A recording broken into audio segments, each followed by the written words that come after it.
हिंदुस्तान से एक फकीर कोई 1500 वर्ष हुए चीन गया। वहां का एक बहुत बड़ा बादशाह उससे मिलने आया और उस बादशाह ने कहा, मैंने सुना है कि तुम किसी का भी मन शांत कर देते हो।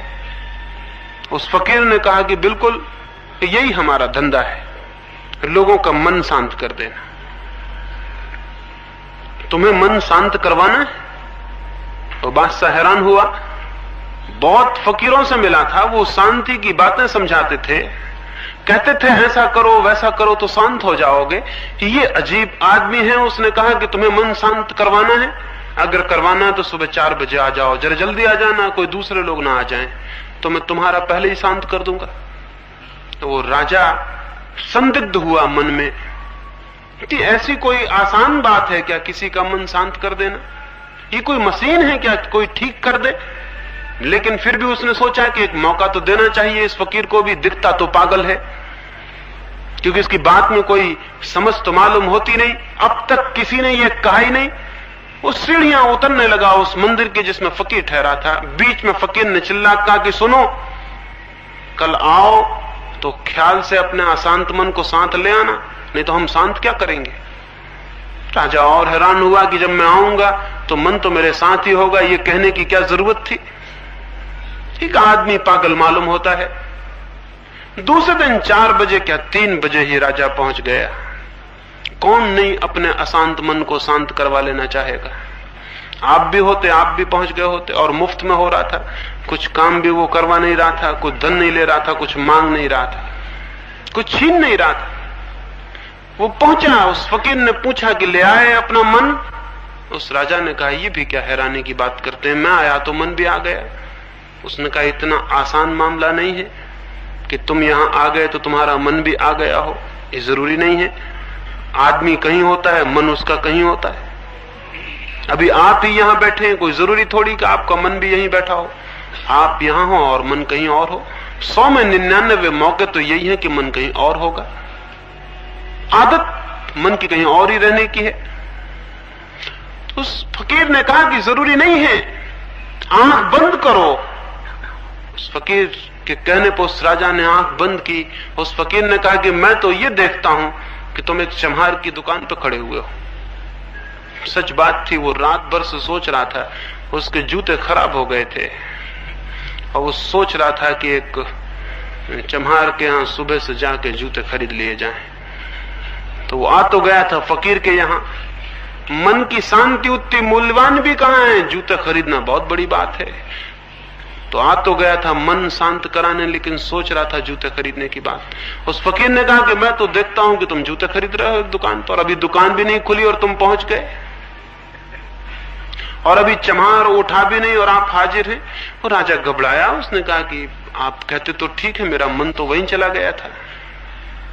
तो उसने कहा, इसीलिए मैंने कहा था कि तुम मन ले आना। अब तुम मन ले आओ, आंख बंद करो, मन यहां आने दो और खोजो मन के भीतर की अशांति कहां है, और जैसे अशांति पकड़ में आ जाए मुझे बता दो, मैं उसे हमेशा के लिए समाप्त कर दूं।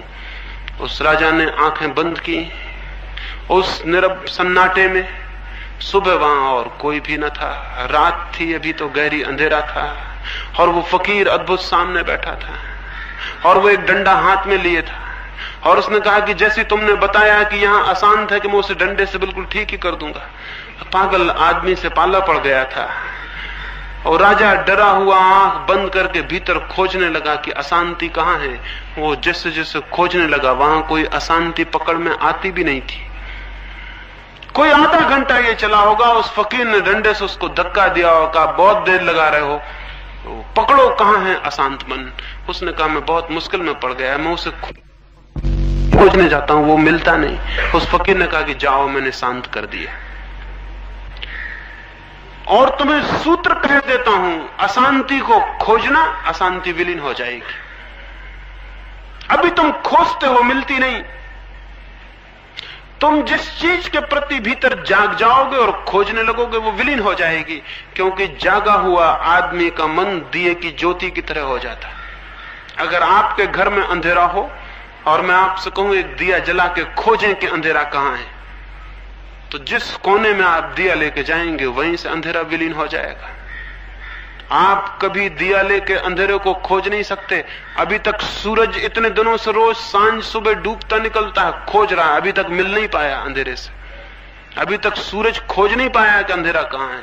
वो जहां मौजूद होता है वहीं अंधेरा विलीन हो जाता है। ज्ञान ने अब तक कोई अंधेरा नहीं जाना है भीतर।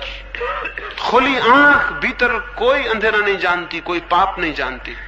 तो आंख खोलें और भीतर खोजें कि कहां है क्रोध, और जब क्रोध उठे तो उसका निरीक्षण करें, और जब वासना मन को पकड़े तो उसका निरीक्षण करें, देखें, खोजें, पहचानें।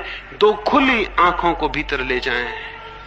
हमारी आंखें सारी दुनिया को देखती हैं, पड़ोसी को देखती हैं, दूर दुनिया में रहने वाले आदमी को देखती हैं, लेकिन खुद को देखने के लिए हमारी दो आंखें बिल्कुल काम में हम नहीं लाते। सारी दुनिया को देखना चाहते हैं, सारी दुनिया के आलोचक बनना चाहते हैं। आलोचक का मतलब जिसने अपनी आंखें दूसरे पर जोर से जमा दी। लोचन का मतलब आंख होता है, आलोचक का मतलब होता है जोर से आंख किसी पर लगा दे। ऐसे आदमी को हम लुच्चा भी कहते हैं। लुच्चे का भी मतलब ही होता है जो कोई जोर से किसी पे आंख गड़ा दे, उसको हम कहते हैं बहुत भद्दे ढंग से देख रहा है। आलोचक और लुच्चे एक जैसे ही होते हैं, कोई फर्क नहीं होता है। दूसरे को बहुत गौर से देखना, लेकिन एक और तरह का जीवन भी होता है, खुद को ही बहुत गौर से देखना। जितनी तीव्रता से हम खुद को देखने लगे और खुद के जीवन की वृत्तियों का निरीक्षण और खोज करने लगे, उतना ही आप हैरान हो जाएंगे। एक बहुत अद्भुत सूत्र का जन्म होगा। दिखाई पड़ेगा कि जैसे ही देखना शुरू किया, जो जो व्यर्थ था वो क्षीण होने लगा, जो जो सार्थक था वो उभरने लगा, जो जो विसंगीत था वो विदा होने लगा, जो जो संगीत था उसकी ध्वनियां आने लगी, जो जो दुर्गंध थी वो जाने लगी, जो जो सुगंध थी उसके फूल खिलने लगे। मनुष्य की आत्मा में बहुत है, बहुत। उसे हम बाहर से भरना चाहते हैं, हम पागल हैं। इसलिए वो कभी बाहर से भर नहीं सकती। भर सकती है भीतर से, लेकिन भीतर अभी बीज पड़े हैं। उन बीजों को अगर हम फूल बना सकें तो भीतर एक बगिया बन जाए और भीतर सब भर जाए। लेकिन उन बीजों को हम फूल नहीं बना पाएंगे, क्योंकि जिसने कभी अपने भीतर जाके देखा भी ना हो, वो अपने भीतर के बीजों को कैसे खोजेगा? वो उस खजाने को कैसे खोजेगा जिसके ऊपर ही बैठा हुआ है?